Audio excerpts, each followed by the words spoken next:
Access Credit Union has always been at the heart of our community through good and bad times. We want to continue to play our part in helping our community through the COVID-19 crisis. As businesses reopen, we encourage our community to work together by staying local, borrowing locally, and spending locally. Access Credit Union is here to help. Close your eyes and pull like a dog. And a new Irish record for Phil Healy, 22.99.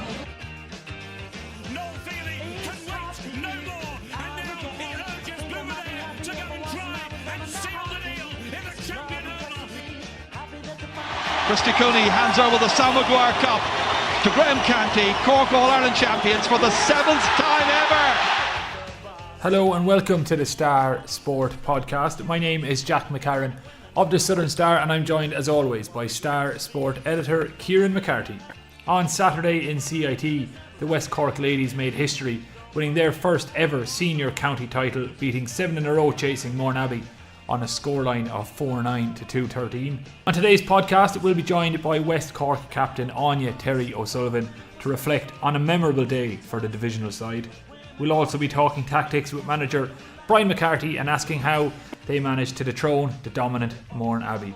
A little later on, we'll be joined by Castlehaven's Conor Cahalane to chat about the Go Red for Cork campaign on September 16th, this Wednesday. The Go Red for Cork campaign, which is a celebration of 30 years since Cork won the double, is asking individuals, companies and community groups to light up or dress up in red and donate to the campaign by visiting idonate.ie/Go Red for Cork or text Marymount to 50300 to donate €4. 75% of funds go to Marymount Hospice Cork, with 25% going to Cork GAA. Conor will also chat to us about Castlehaven's impressive form in the championship so far this year. But Kieran, let's kick things off with Saturday's county final win for the West Cork ladies in CIT.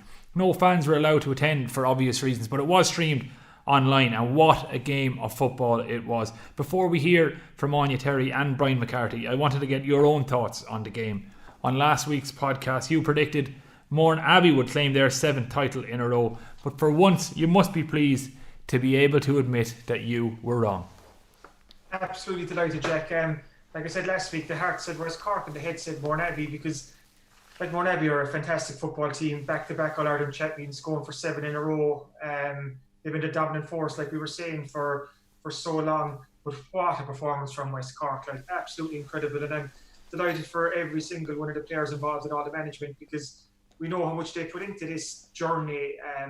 Go back to 2016, like I was the only reporter in Ballyvourney when they beat North Cork in their first ever game, and to see them go from there. And I think they've played 23 games since, and they finally they've reached Mount Everest, they've reached the summit. It's an amazing feat for them, and it's how they did it, Jack, is what probably makes it all the sweeter, because it was a battle. And Mourneabbey, like I said, they're a superb team, and West Cork had to play their very best to beat them. And West Cork were so impressive last Saturday. And we'd spoken as well how important it was that West Cork had a fast start. Yet a couple of minutes into the game, Mourneabbey were 1-2 to no score ahead.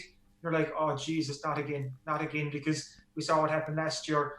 But huge credit to West Cork. They're probably a more mature unit this year, you could say. They've obviously learned of the mistakes of the past few years. And by the first water break, it was 2-2 apiece. At half time, West Cork were up, I think, 1 or 2 points. Second half was tight in. It was nip and tuck, which you would expect. And then Derek Kiley got that late goal. What a goal to win a county final. Like, that's over stuff. Let's jump on that goal then now, because obviously it was the winning goal and it was nothing short of sensational. It was like Libby Coppinger was the creator, with an absolutely immaculate dummy, shades of Owen Mulligan in Croke Park for Tyrone all those years ago, and then she set up Dara Kiley nicely, as you said, and the finish was absolutely superb as well. So a goal to win a county final, it was well worth the occasion, Kieran. Oh yeah, it's a goal fit to win any county final. It was superb, like we said, Libby Coppinger's role in the lead up to the goal, and Libby had a superb game.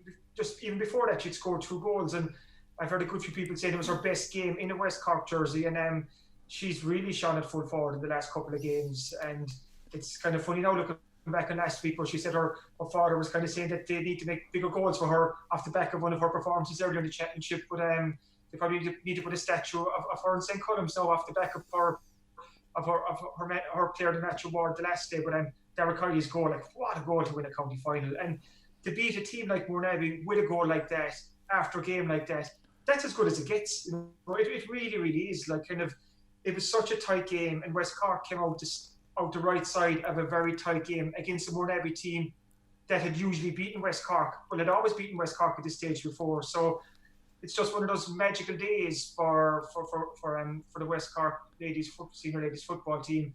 And it's something too you hear from the conversations with Aine Terry and Brian McCarthy. Now, it's so important, I think, for the development of ladies football here in West Cork, because over the last couple of years or more, kind of just been unbelievable work going on in all the clubs around the division. And you can see it now. The culmination is West Cork clubs are regularly winning county titles. They're regularly at the business end of competitions too. Like O'Donovan Rossa and Castlehaven are in the county junior A final this Saturday. Valley Rovers have already won the county junior A title. Haven and Skibbereen the county junior B final. Clonakilty have won the intermediate title, and now West Cork have won the senior title. Like, that's unbelievable. That's verging on a clean sweep for West Cork clubs. So the legacy of this, you'd hope, is it's going to inspire the next generation, and it's kind of success breeds success. You've seen it in other sports with other teams. So it's brilliant. You know, all those players are heroes going back to their clubs now, and it's just fantastic to see. And you mentioned the maturity of the West Cork ladies. You might just touch on that for a moment before we hear from Aine Terry, because obviously last season we spoke about this ad nauseum on last week's show, that they went behind in the early stages and they never clawed it back. But as you mentioned earlier, this Saturday just passed, after going 1-2 down, 1-2 to no score down, they didn't panic. They rode in behind each other and they got it back together. And then just to double down on that as well, at the end, when they did eventually go in front, they didn't panic in front either. They kept the ball. Their possession retention was excellent, and they saw out the game. There were a few hairy moments now, high balls dropping in, but again, no panic, sit tight, and they saw it out. So maturity was a big theme of Saturday's game. Oh, huge, Jack. It's a great point, and what it is, I think it's a culmination of what's happened in previous finals. They've obviously learned their lessons. They kind of saw what happened. I know they had a bad start, but they did not panic. They worked their way back into the game. I think it was Levy got West Cork's first goal, and that was so crucial because that gave them a foothold in the game, and it didn't allow Mourneabbey to go down and take on another point or two or get another goal. And all of a sudden, if Mourneabbey had maybe gone 7, 8, 9 points ahead, it could have looked a different game. But West Cork, after a poor start, got a very, very quick foothold in the game. Like I said earlier, they were level at the water break, 2-2 apiece, and then we knew we had a game in our hands, you know. And what it was too, I think, is the leaders in the team stood up. We mentioned Libby Coppinger there. Melissa Duggan, she saved her best game in the championship for the final. She was absolutely superb again, you know, and she's one of the success stories, I always say it, of the West Cork ladies football team. We go back to 2016, she was on that very first team and she was playing with Dawneys, and she wasn't on the Cork panel then. But her performances with West Cork got her spotted by the county management. They brought her in. The rest is history. She's now an all-star defender, one of the finest in the country. So it was so fitting that she was one of the big players last Saturday evening. And Libby Coppinger was involved in the very first game. She didn't play that game against North Cork and Ballyvourney, but she was there and she's in the team picture. So it's great to see that some of the players who were there at the start 5 years later, they played such an important role in getting West Cork over the line and creating a piece of very important local GA history. Okay, Kieran, well, let's hear from inside the triumphant West Cork camp now and chat to manager Brian McCarthy, but first, Captain Aine Terry O'Sullivan. We're delighted to be joined on the Star Sport podcast by the West Cork captain Aine Terry O'Sullivan, who led the division to the historic first ever Cork senior football title last Saturday. First off, Aine, congratulations, and second off, where is the cup right now? Is it down home in Allihies with you? It is, yeah. I just brought it down there today, so I'm absolutely delighted to be able to bring it down to Allihies. So we're just thrilled now with the result, and you know, it was a great game. So we're absolutely delighted. Really enjoying now the last couple of days. I can hear it in your voice that the celebrations have been going pretty well, I'd say, since Saturday night. Yeah, I suppose it's a mixture from the game and a bit of celebrating, all right. But yeah, I know it's been an absolutely brilliant couple of days. You know, I suppose we're together now a few years, and you'd often hear people say that we kind of look like a club team at this stage. You know, and it really actually does feel like that. You know, there's a great bunch of girls there, and we really enjoyed now the last couple of days, and obviously it was absolutely fantastic to finally get over the line. So we're just absolutely thrilled and just really enjoyed the last couple of days now all together. When did it kind of sink in, or when did it hit you that West Cork had finally won the senior county title? Yeah, God, like just a few minutes after the final whistle, we're just absolutely brilliant.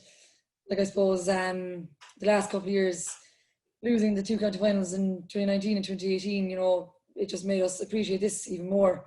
We were just saying, like, that night we still couldn't really believe that we actually finally won a county final, like the senior county final. I didn't really think that I'd, you know, get a chance to win one of those with my club. So just to get the chance to win with West Cork was absolutely brilliant. But yeah, kind of, it hasn't really like sunk in properly yet, but you know, we're just really enjoying it, and we're just absolutely thrilled to, you know, finally kind of get over the line, because we've been thereabouts the last couple of years. You know, we pushed Mourneabbey really close in the last couple of years, and our games have always been fairly tight. You know, they're great games of football, so just to finally get over the line, it was just absolutely brilliant for us. And you know, just those few minutes, as I said, they were just incredible, really. You know, it was kind of like we had won like an All-Ireland or something. It was mad. Like, those, obviously at the end, the celebrations were fantastic to see, but take me back to the opening kind of moments of the game. Mourneabbey, who were going for 7 in a row, they got in for a goal after 30 seconds. All of a sudden they were 1-2 to no score ahead. And there was almost flashes of 2019 when Mourneabbey had such a strong start. So what was going through your mind after you saw them race out of the blocks? Yeah, I know, gee, because it was like last year all over again. When our Fisher got the first goal, you know, it was straight from the throw up. I think there wasn't even probably 30 seconds gone. But I think, like, you know, we just stayed calm. I think that's what the difference with us this year was. You know, we had a lot more confidence. We were, you know, we knew that we were capable of, you know, putting it up to Mourneabbey, and I think we just stayed calm. And I think it was Aine Terry got the first goal. You know, she made a great run through, and you know, we just took our points, and you know, no one panicked. Maybe we panicked a small bit last year. Because looking back on last year, I suppose in the second half, like we were probably going for goals, and we could have just, you know, been tapping over the points, and that's what we were doing on Saturday's match. So and we just said at the start of the match, look, we'll take each 15 minutes as it comes. Obviously, it wasn't the most ideal start, but I think it just shows, you know, how we kind of developed as a team in the last couple of years. That, you know, it didn't really faze us this year, and we just kept the heads down and just worked hard. And thankfully, you know, we got the scores on the board. Then I think we actually went up. We were going into half time a point up, so, you know, it was a great turnaround. And you know, we knew then that we were in a good position, that we could really push on, and, you know, that we knew we were capable of winning. And that just really kind of showed, you know, how we kind of improved over the last year. And, you know, if we, like, looking back in last year, the game was over in the first half, so thankfully we didn't let that you know, kind of come against us, and we just, you know, kept the head down and kept working. What was said at half time? So I think you were 1 point up at half time after coming back from that bad start. Like, that was a great position to be in. Yeah, no, we were very happy at half time. You know, I think, like, being ahead at half time was obviously great for us. You know, we just said, literally keep calm. It was like, we'll again take the next 15 minutes.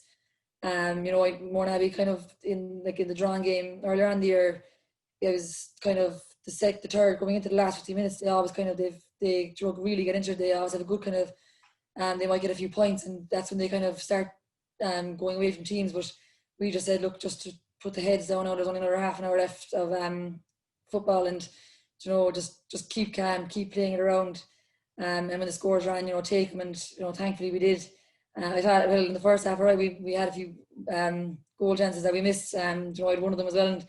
And in my head, I was saying, hopefully that over the last few years, I suppose we've always kind of had some regrets. Like, you know, we've had our chances and we didn't take them. And I was like, you know, just praying that wouldn't happen now again this year. But so thankfully, you know, we just stay calm, kept going. And when Derek Kylie got the last goal, you know, it was just that kind of cushion that we needed. And, like, it was a great, she took the goal so well. And, you know, it was a bit nervy, all right, for the last couple of minutes, because, you know, they had the ball down, and, like, Doireann got a point, and, you know, there was another few chances that, you know, could have gone their way. So we were just absolutely thrilled that we got it over the line in the end.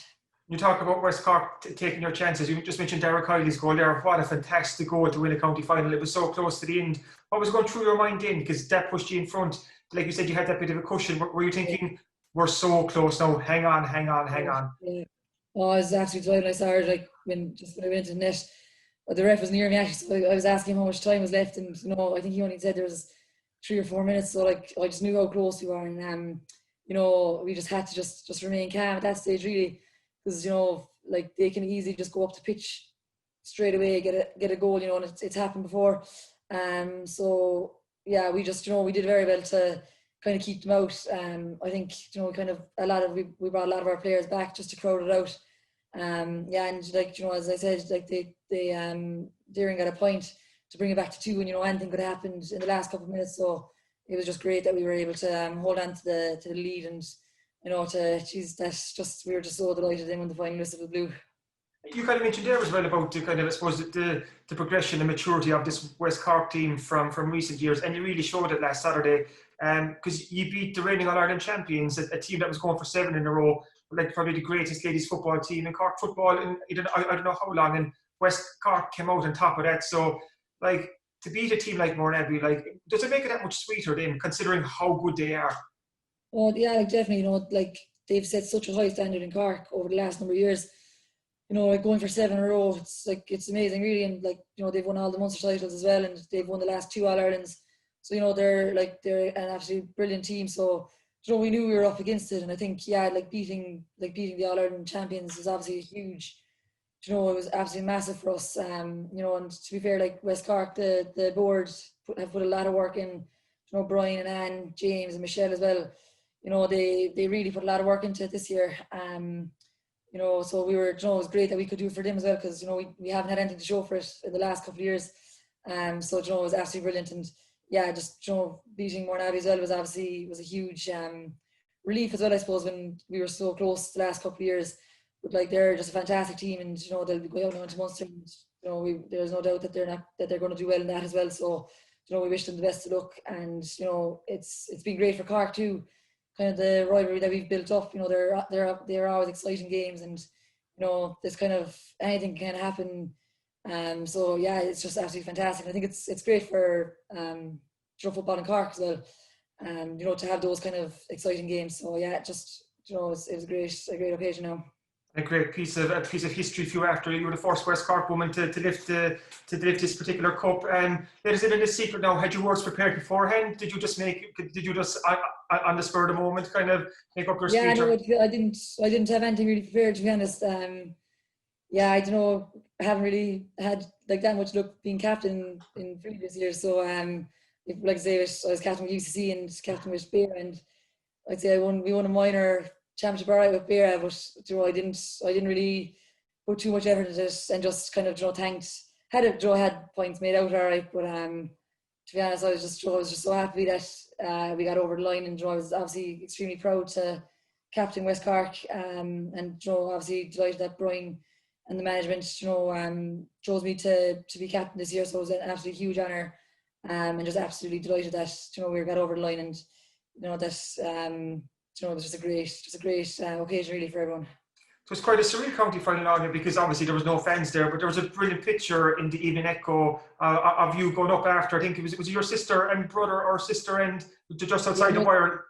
Yeah, my sister and my cousin. Yeah, Jesus, it was a great photo. Obviously it was so unfortunate that we couldn't have any supporters there. They've been so good the last couple of years. Like, for a divisional side, it can be hard to get a lot of support, and like they've been like the last couple of county finals, like every score and every blocker, there was huge roars and everything for us. So it was a bit different this year, but yeah, like it was a pity that we couldn't have our family and friends there after. But yeah, that picture though, it's really nice when fair play to the cameraman for getting it. But they were absolutely delighted to get in there and watch it. She didn't want to obviously miss it, and they managed to get in some way anyway. But yeah, I'll definitely cherish that photo anyway. You have to give them 10 out of 10 for their ingenuity to get in and watch the game. And just, I suppose, for a moment, just on what this win means for ladies football in West Cork, because at the moment, if you look at it, we've Haven and Skib in the junior final coming up this weekend. Clonakilty obviously won the intermediate final. Valley Rovers won the junior A. Now West Cork have won the senior. It's a great time for ladies football in West Cork, and winning trophies like this, it's going to just kind of, for the younger girls coming up, like it's fantastic for them to see yourself, Martina and Melissa, Libby, players like that play for West Cork line out. So you're inspiring the next generation, aren't you? Yeah, no, it's absolutely fantastic. Like the West Cork, like they've put in so much work over the last number of years. Because I think it was 2016 the divisional sides started, and there was North Cork and East Cork had a team as well, and West Cork are the only team left. And it's like you can even see it on the underage teams with Cork, and even the senior panel as well. There's a lot more like West Cork players on the teams now, so it's absolutely fantastic. It's been a great week for West Cork. Clan had a great win last week, and Valley Rovers as well, and they're looking forward now to go out to the Munster Championship. So they've had an absolutely fantastic week, and it's huge, because I suppose like for girls down in West Cork, like it's just fantastic. But yeah, again, they've just put in so much work and effort, and I think it's really starting to pay off now. And like for 3 West Cork teams now to win all the county titles this week, it's just amazing, really. Yeah. And to finish off, just a quick word on Brian McCarthy, obviously the manager. He works in the Southern Star with me, and in fairness to him, over the last couple of years, he's talked ladies football morning, noon and night. Kind of whenever you meet him down the corridor, he's talking about the games coming up, the training and so on. He's a man who's given so much to West Cork ladies, as has Anne O'Grady from Bantry Blues, who's been there from the start. And like James O'Mahony, Michelle DeLay are there now, and Dineen Wright was there, and Orla Finn's dad was there before and stuff. So many people have given so much to this West Cork ladies football team, and it's great to give them something back as well now. Oh yeah, it's huge. I was even saying it yesterday or on Saturday. I don't know how they even. They're still with us 5 years later, because it must be the most. It must be obviously very frustrating when we've been so close. But I suppose they just stuck with it, and this year was really enjoyable. It can be very hard for them as well, trying to get training for a divisional team. Even just pitches alone, and then between all the different girls training with Smogie, with their own club, it's very tough for them, but they've put in a lot of effort and work over the last couple of years, and we're absolutely delighted now that we finally have something to show for it. And I know like they were all just so happy yesterday, so it was great just to to finally have a bit of silverware to show all their hard work over the last couple of years. Super, Aine, thank you so much for joining us, and congratulations again. No bother, thanks a million, Kieran. We're delighted to be joined on the podcast this week by the victorious West Cork ladies senior football manager, Brian McCarthy. Brian, first off, congratulations, and second off, it's a shame I'm not in the Southern Star office this week, because rumours have it you're walking 7 foot tall in your cock a hoop after West Cork ladies' fantastic win last weekend. Take me back to just before the game against Mourneabbey last Saturday evening. What were the thoughts going through your mind? First of all, Kieran, thanks, and it's going to be a long time before I come down from Cloud 9. We're thrilled, delighted. A great feeling to beat the reigning champions, and I suppose first of all, we wish Mourneabbey all the very best in representing Cork in the Munster and All Ireland campaign. And they've been fantastic champions the last 6 years, but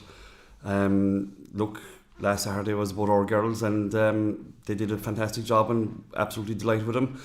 The last day, I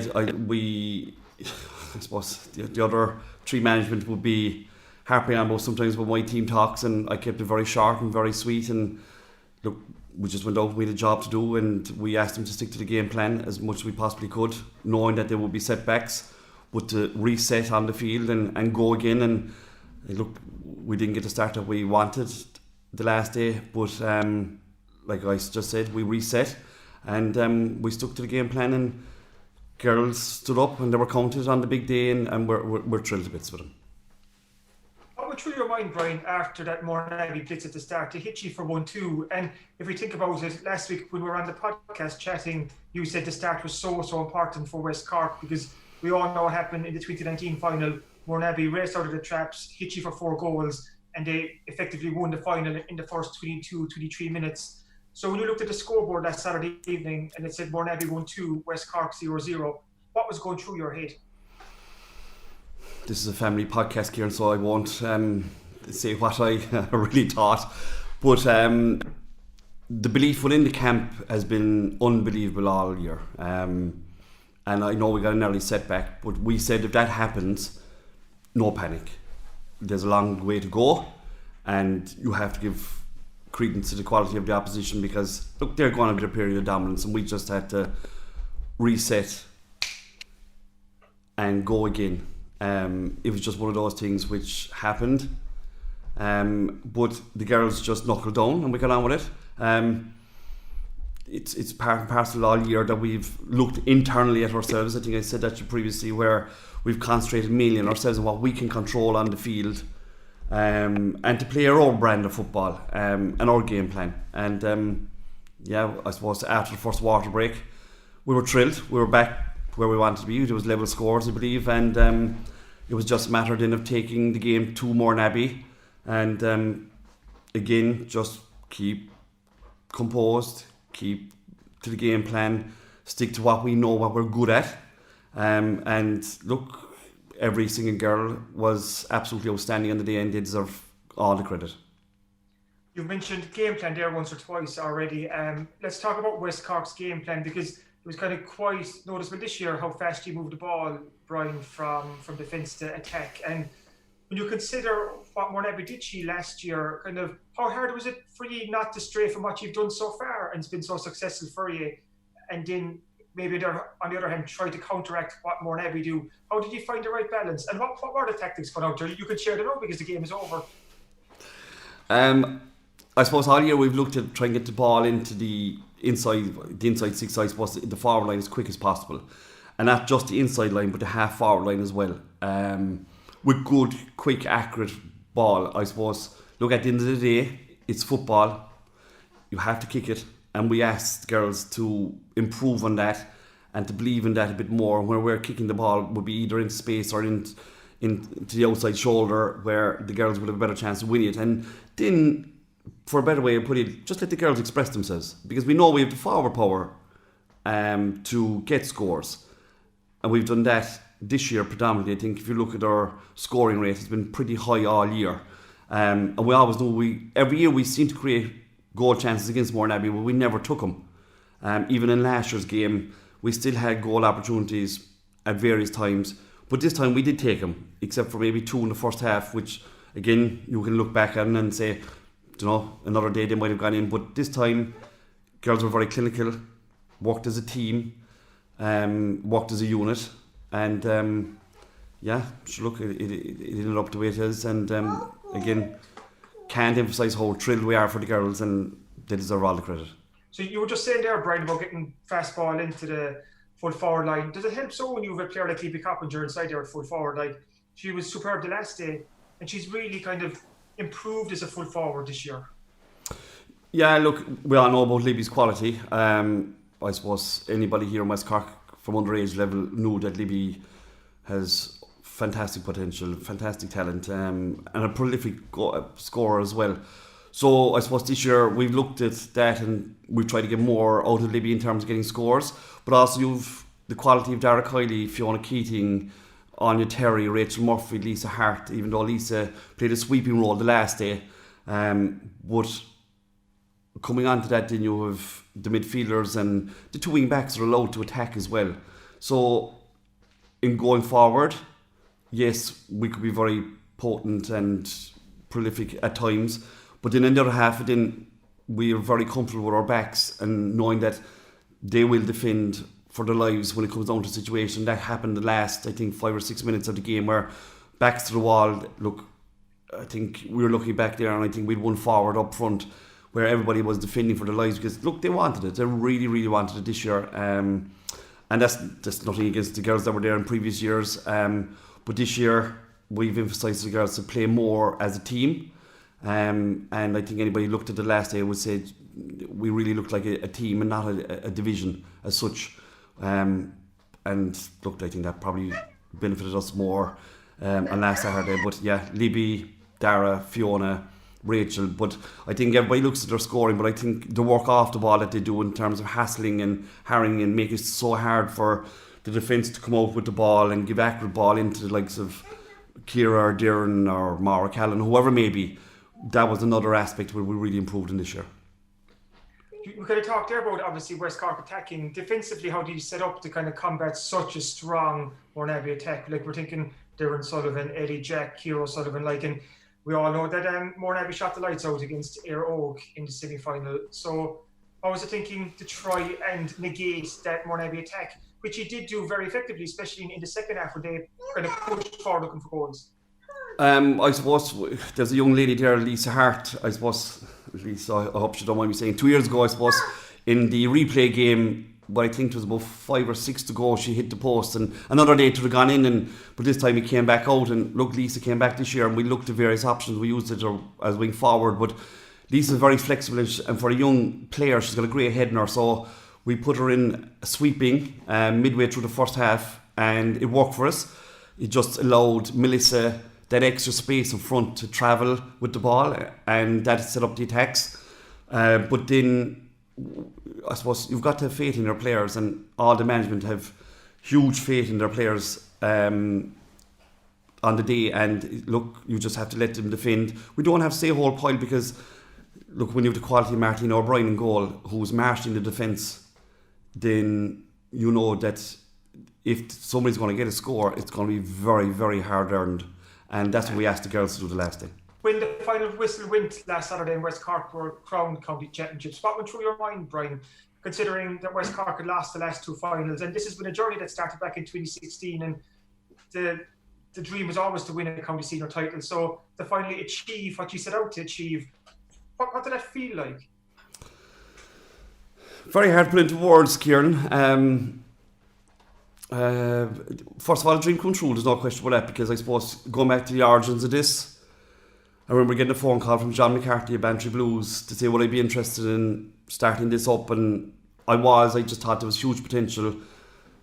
Rang Anne O'Grady, and you looked through various things. You had Ger Finn and then Ian Wright, who put huge effort into it. I was thinking about those people, and also about the players who were there previously who, look, at the end of the day, we've been unlucky not to win one in the meantime. And you look at the quality of players that we've had who hadn't had this opportunity. So I was thinking of those as well, because they put a huge amount of hard work into it. But for the girls on the day, they came first and foremost to my mind, because this year of all years, I think there was something building. It's very hard to put your words onto it, that you know there's something happening within the group which says, right, if we got a bounce of a ball, a referee's decision, or even just play to our full potential, which is something that has gnawed away at us every time we've got to the final. We've never played to our full potential, and give credit to Mourneabbey, look, they have been the opposition not to allow us, but we've always felt coming back that we had 1 or 2 regrets. And I suppose, look, the last words I said to the girls was, look, have no regrets, leave everything on the field. And they did. They left everything. Like when you see Aine Terry cramping, or Melissa cramping, or some other girls cramping, you knew that, look, they couldn't give any more for the cause, and this year it just happened for us. And I think overall, we deservedly won it. There was nothing lucky about it. There was not a fluky goal or anything like that. We just played extremely well and worked hard as a team and as a unit. And I think Shane and his team will say that we did deserve it, and anybody looking in, I say as well, will say they deserve it. I suppose, look, a division side every year has their detractors every year saying that we can pick from this and pick from that, but do you know what, I challenge anybody to come in and try and organise it and try to do the grafting on the ground and talk to clubs and work with clubs, and people say to me, oh, you've a huge pick, and I totally disagree, because you don't, if girls want to come and play, look, there's no problem that way, we won't never say no, but you're trying to get girls together for a county final. I think this year, look, just to give an example, we had training organised for Tuesday night, but on the Monday night previous to that, at 9:30 we had no pitch. Those type of things happen, but we're used to it. And in fairness to the clubs who did give us the pitch, they're used to the pitches. You're looking at St. Oliver Plunkett, St. Columns, Bantry Blues, Clonagale. Huge credit to them. Huge credit to the West Cork board for their hard work over the years. Huge credit to the management team this year as well, like Michelle DeLay, James O'Mahony and Anne O'Grady have been phenomenal work going on in the background to get the girls to this stage, and I think the girls know about it and they acknowledged it. But yeah, I have to say it'll be a long time before the smile stops on his face for a long time, as well as the rest of the management team. Final question, so Brian, what's the legacy that this win's going to leave for ladies football in West Cork? Because if we look at it so far, it's been a terrific year for ladies football teams. We've Valley Rovers winning a county title, Clonakilty won a county title, and they're going up senior with Castlehaven and Skibbereen in a junior B final this Saturday in Dunmanway. Now West Cork have won the big one. It's been a terrific year for ladies football, but this West Cork win, like, what do you think it does for young girls kind of growing up in West Cork, and they can look now to the likes of Martina, Melissa, Aine Terry, Libby, Lisa Hart, Eve Murphy, Rachel Murphy, all these fantastic footballers who've won a county title. It's inspiring the next generation. It should. I think when you go out and about and you talk to people, and they're always asking about the West Cork ladies. They see the potential in it. They see the quality of player that is there. And I think for any young girl who wants to play football and want to achieve things, they know that this is a goal that they can try and go to. For instance, we take Bandon, who newly formed, I think about 2 years ago, their junior team. Like, we have 4 girls from Bandon this year, which they wanted to join and be part of it. And we said, absolutely, no bother at all. It'd be fantastic for them to train with the quality that we have and then go back to their club and take that experience with them. And that's just one example. But you have young girls there underage looking at players such as Libby, Aine Terry, Melissa, and even the likes of Martina and everybody else that's on the squad. They're now going back into their clubs. And at the end of the day, they're probably heroes to the under 10s, 12s, 14s and 16s, saying, look what they've won. They've beaten, which is at the end of the day a fantastic club with huge potential and huge quality, such as Mourneabbey. But look, last Saturday was our day. It's been a while coming. But I think West Cork needs to build on this now and show the younger girls that are out there that, look, we can get to this stage. Yes, it's great to play with your county, fantastic. But if that doesn't happen, you also have this, and you can play at senior level and go and express yourself on the field against some of the best opposition in the country. Before I let you go, I want the exclusive. Are you back for a 6th season next year as West Cork ladies football manager? Kieran, I think it's a time for reflection. I'm not going to give you a straight answer at the moment. I'm going to enjoy this. I think, like I said to the girls, these don't come around too often. So we'll enjoy it. We'll enjoy the next few months.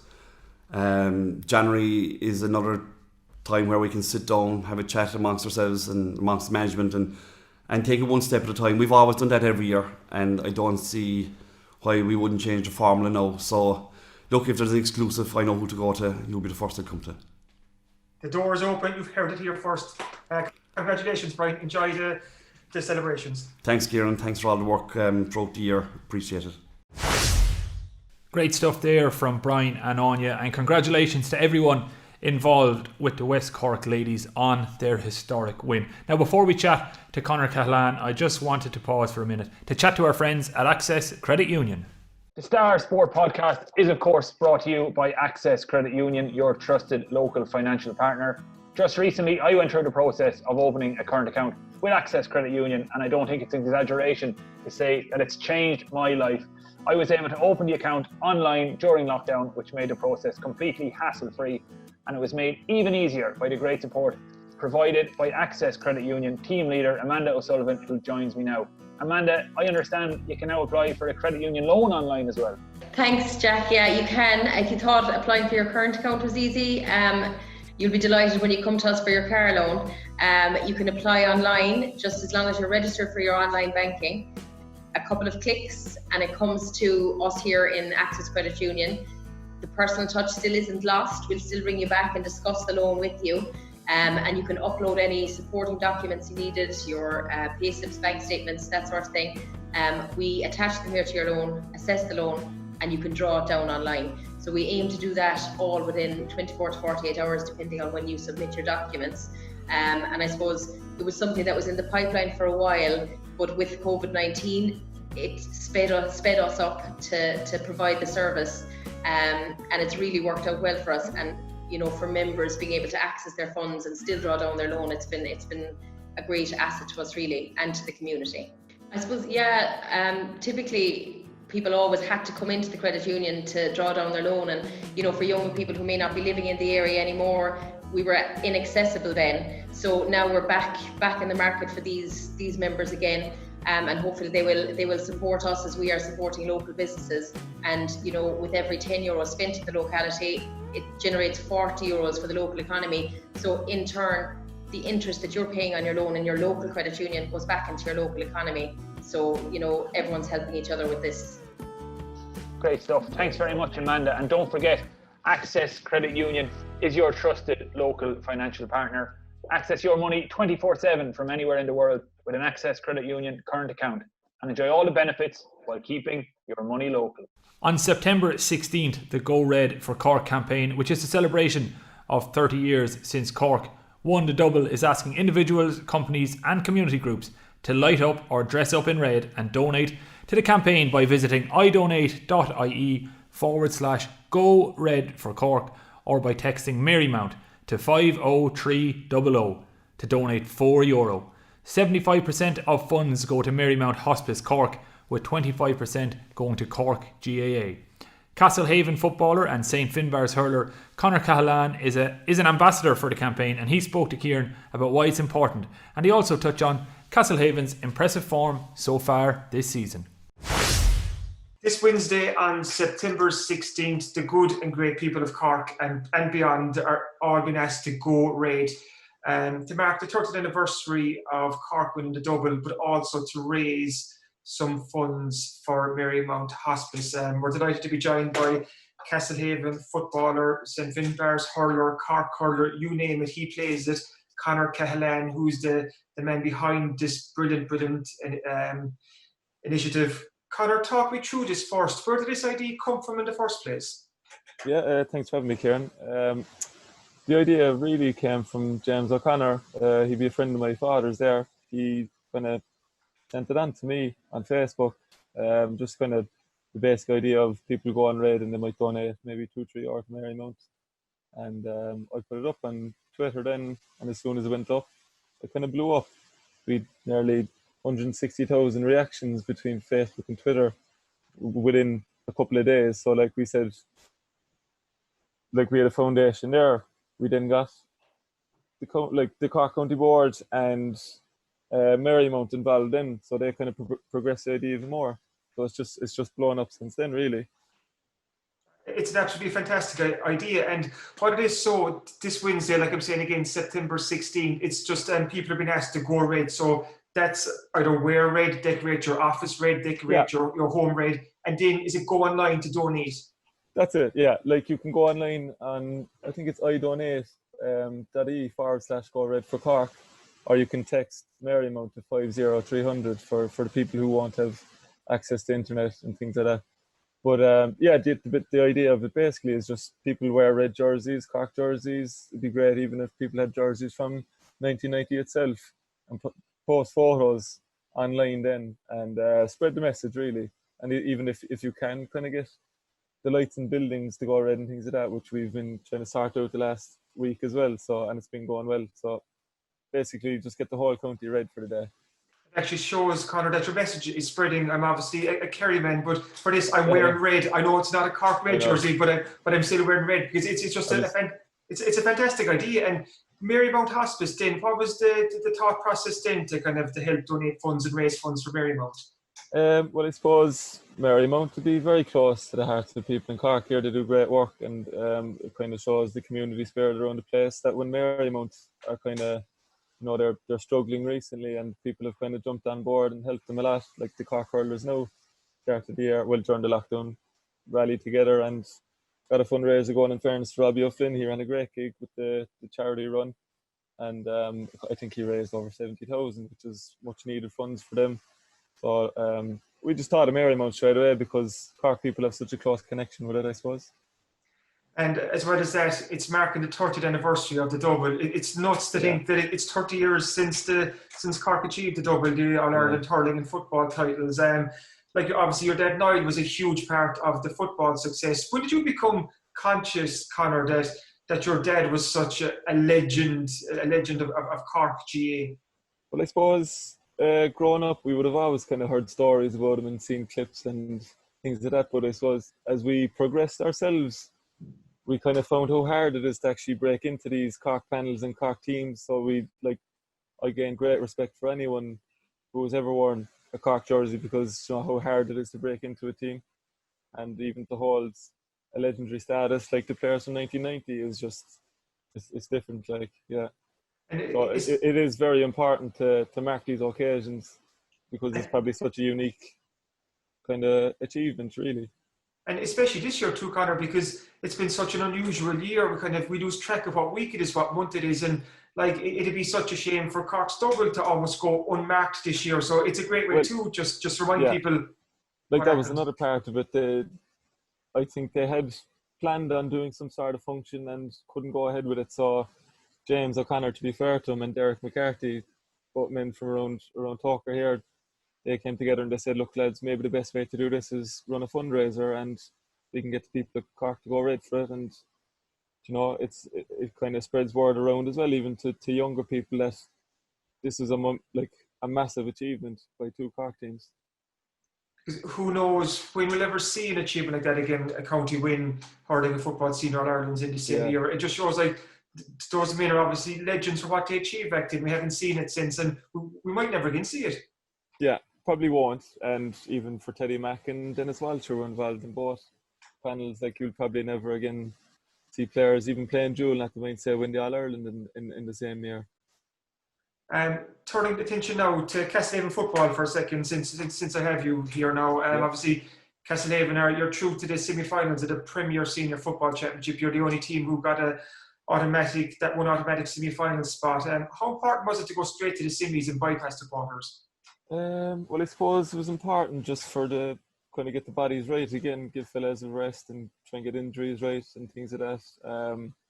In fairness to Brian Hurley there, the last couple of years he's been kind of struggling with the hamstring injury, so it kind of gives him, after 4 or 5 weeks in a row there, it gives him a bit of a break. In fairness, fellas like that now who'll need a small bit of a break, and even myself, Dave and Jack there with the hurling, it'll give us a chance to get the bodies right now for a big semi-final.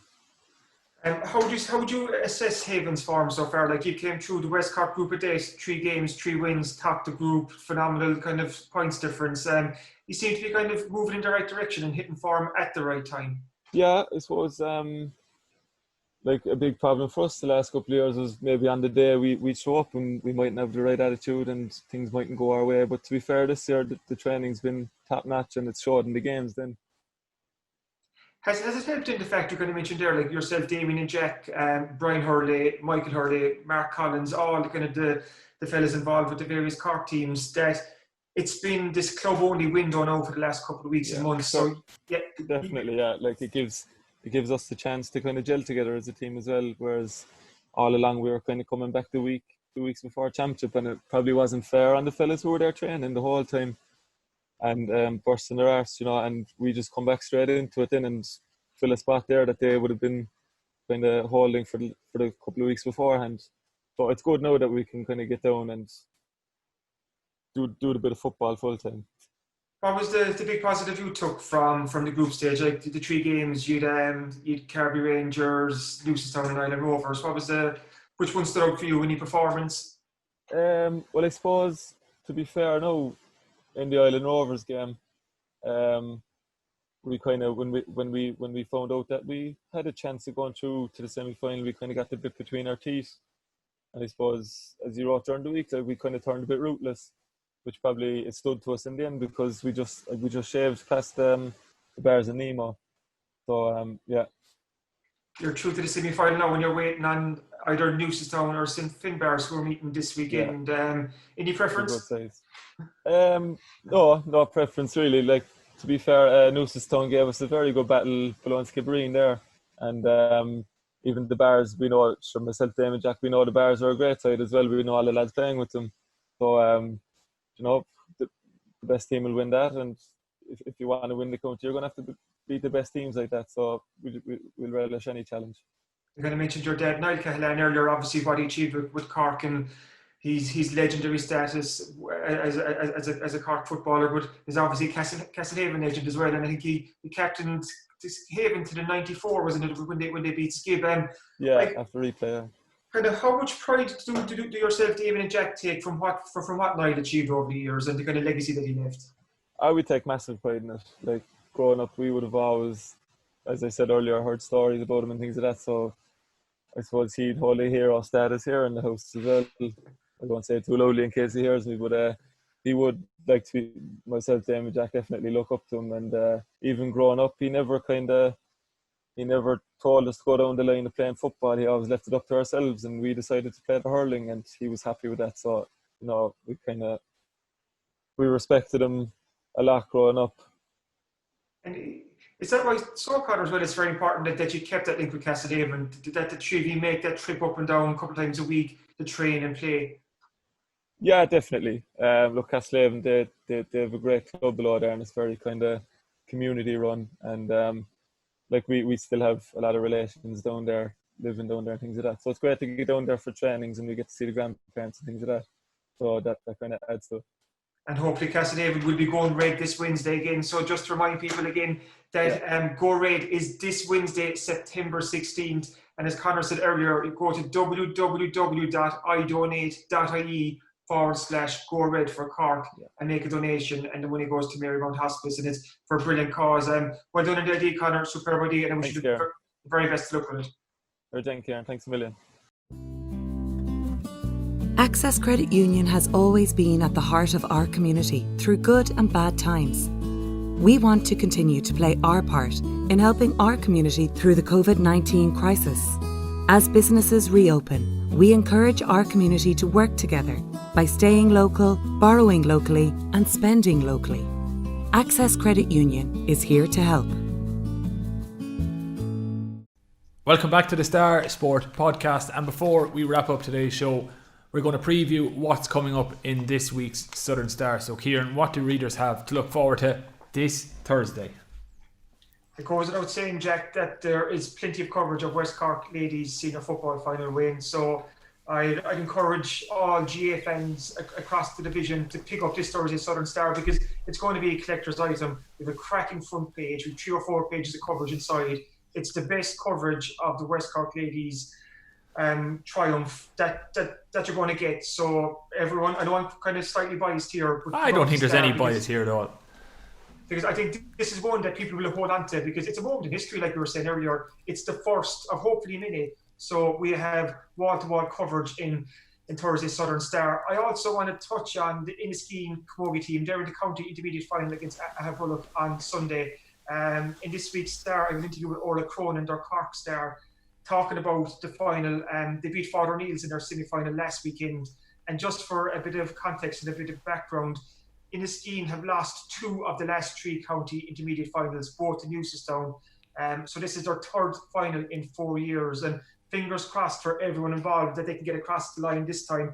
It's going to be quite tough against Ahabullock. Both Inniskeen have been there. They know what it's like to lose county finals. And it's kind of like the West Cork story in some ways, in that hopefully it's going to be 3rd time lucky. So fingers crossed that it works out for Inniskeen this Sunday. As well as that, there's a loads of GA going on at the moment. Kilmacabey are continuing to tear their way through the Carbery Junior A Football Championship. Damien Gore is scoring for fun. He hit 3-8 the last day as they beat Clonakilty in their quarter final, and that puts them through to the semi-final. It was 4-17 to 3-10. Kilmacabey won. And just for, again, a bit of context, Jack, right? So far in their 3 games, they've scored 12-64, which is an average of 33 points per game. And Damien Gore has hit 3-5 against Bandon. He got 3-8 the last day and 1-8 against St. Mary's. So his inter-county calibre is definitely shining there. So it's going to be Argideen Rangers against Kilmacabey in one semi-final, and we've reports from both their quarter-finals in Thursday's Southern Star. Lots more besides that. The Newcestown bandwagon is rolling on. They're through to the semi-finals of the Senior A Hurling Championship. And I've also interviewed Luke Mead for a preview of their Senior A football quarter-final that is in Páirc Uí Chaoimh this Sunday against St. Finbarr's. And for most of the Newcestown footballers, it's going to be their first time playing in Páirc Uí Chaoimh. So what a special occasion that's going to be. So it's one to look forward to. There's loads more beside that. Balliscarty GA celebrated their 75th 25th anniversary last Saturday. So happy birthday to them. And Dennis Hurley has a lovely piece in this Thursday Southern Star. So there's way more besides that. I can't get around to everything. So just pick up Thursday Southern Star sports section. You will not be disappointed. Yeah, and it'll be in shops across West Cork and beyond from Thursday morning. And if you can't make it to the shop, you can pick up a copy of the Southern Star digital edition. Just go on to www.southernstar.ie/e-paper and read the Southern Star on your computer, tablet or smartphone for less than €2 per week. Thanks for listening to the Star Sport Podcast. We'll be back at the same time next week. If you enjoy these shows, please make sure to rate, review and subscribe on Apple Podcasts, Spotify, YouTube or wherever you get your podcasts. Slán go fóill.